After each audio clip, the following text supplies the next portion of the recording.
Hello, Tom. It's lovely to welcome you. No. As many of you may know, the National Church is able to advise our national government on matters of policy and procedure and to contribute to the worldwide debate. In its offices in London, there's a team of policy advisors who advise our government at a very senior level and also brief our ministers. And Tom, who's married to Lynn, is members of our church. Tom is a senior policy advisor on the Church of England. And I invited Tom to tell us about his work, and particularly because this week the media has been full of the report published by the Archbishop's Commission on Housing, Church and Community. After 2 years, it's published its report, which has been broadcast on the BBC, on the radio, and in our media. And Tom has been part of that. Tom, can you tell us what the Archbishop's Commission on Housing, Church and Community has done and how you've been involved?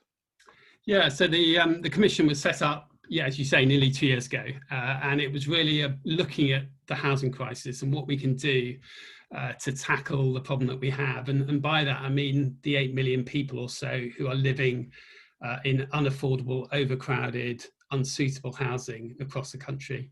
But I guess what was different about this report compared with others is that we were really keen not just to tell government and others what they need to do, but actually we wanted to start by looking at what the church can do and to lead by example.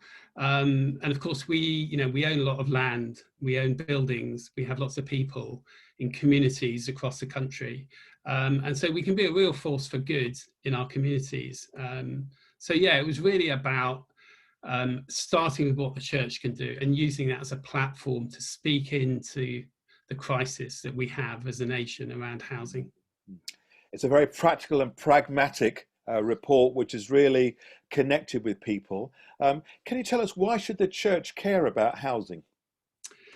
Yeah, I mean, that's a really good question. And we wanted to start with that. And unlike other reports, we wanted to start with a kind of positive vision of what good housing should look like, based on Christian values. Bishop Graham Tomlin, who's an accomplished theologian, was on the commission, and he developed a kind of theology of housing based on 5 core values: that housing should be sustainable, should be safe, it should be stable, it should be sociable, and it should be satisfying. And really by that, we mean that, home should be somewhere that we enjoy living in, that we enjoy coming home to, where we can really put down our roots and where we can be part of a community. So that was the kind of sort of starting point, really. And I think over the last year, I think we've realised how important our homes are to us. A lot of us have spent most of our time at home.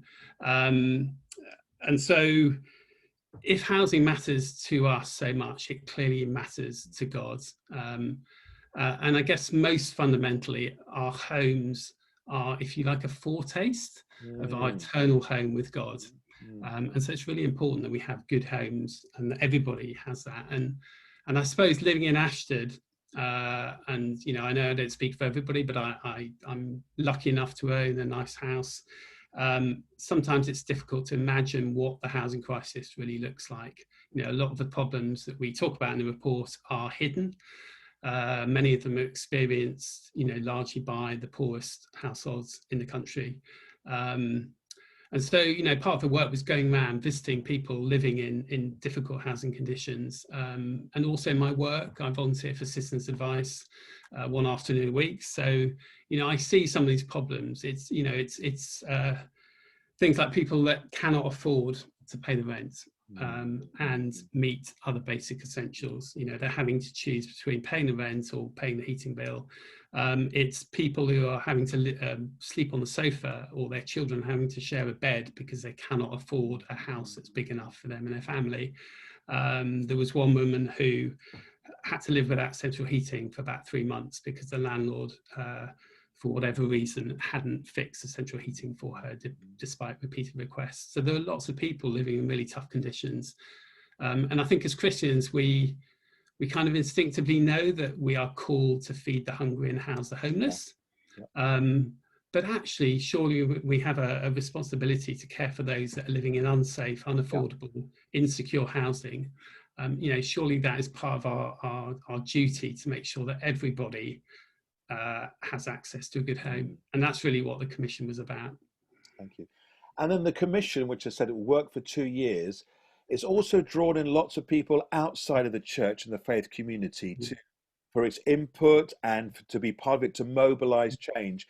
Can you tell us briefly a little bit about that and what that looks like going forward? Yeah, I think we're really aware as a commission that the church can't do any of this alone. In fact, the government can't do this alone. It needs a collective response from everybody involved in the housing market, whether you're a landowner, a developer, even as a landlord or a homeowner, we all have a responsibility for what's going on, and we all need to respond. And actually, we've been quite taken aback by the response that we've had from lots of other organisations, housing associations, think tanks, charities, many of them who aren't necessarily Christian, but they share many of those core values that I talked about. And so it's been really encouraging to see the church engaging in a really positive way with all of these other organisations to think, how can we do something together to solve this problem? It's a call for action for us as a church. I know in the report and when I was part of the webinar how the Archbishop have said it starts with us. Can you tell us very briefly how that starts with us as a church? What's that looking like? Yeah, I think the first thing to say is that we're already doing some really good stuff, not just in this church, but also other churches. We're providing a home for Syrian families, we're helping them to settle in the UK and to be part of a community. I'm also thinking of the Beeson project that helps families who've been moved into a home with no furniture, and provides a bed, a sofa, a chair, and helps to turn a flat into a proper home. So yeah, there's lots of stuff we're already doing, but of course we could always do more. And just to give you a few examples, there's a really good Christian housing charity called Hope into Action.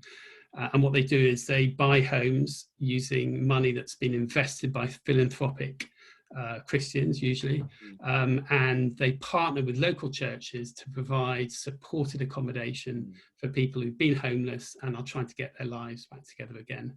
And we as a church could potentially partner with them and provide a home in our community for somebody that's homeless. Individually, we can think about how we use our own money. So again, organisations like Hope into Action provide an opportunity for us to invest not just our income but our wealth and put it into housing that can be used to provide a home for somebody that would otherwise be homeless. I think as Christians we often think about tithing our income, but actually could we not use our wealth as well to kind of extend God's kingdom, so that's a real challenge. I think thinking on a slightly bigger scale, there's also a challenge for the church nationally and also for dioceses who own, as I said earlier, quite a lot of land. It's about 200,000 hectares, I think, isn't it? 200,000 hectares across the country. Yeah, we're one of the biggest landowners in the country. And I think we really need to look at why we're here. So when we sell some of that land, are we doing it to maximize the income that comes in to us, or are we doing it to serve our community? And the Archbishop of York said yesterday that this is about the very soul of the Church of England. Like him, I don't want to be part of an organisation that's really well organised and has a healthy bank balance if that means that we're neglecting the poorest in our communities. So I think there's a challenge there.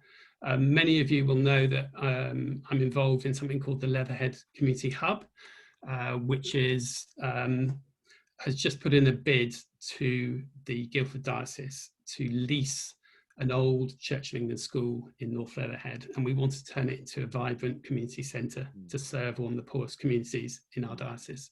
And that bid is under consideration at the moment. And I think that would be an amazing opportunity for us as a church to really serve and bless that community. So I hope that you will join me in praying that the diocese will share those views, and we'll come round to that. I have been, and we will continue to do.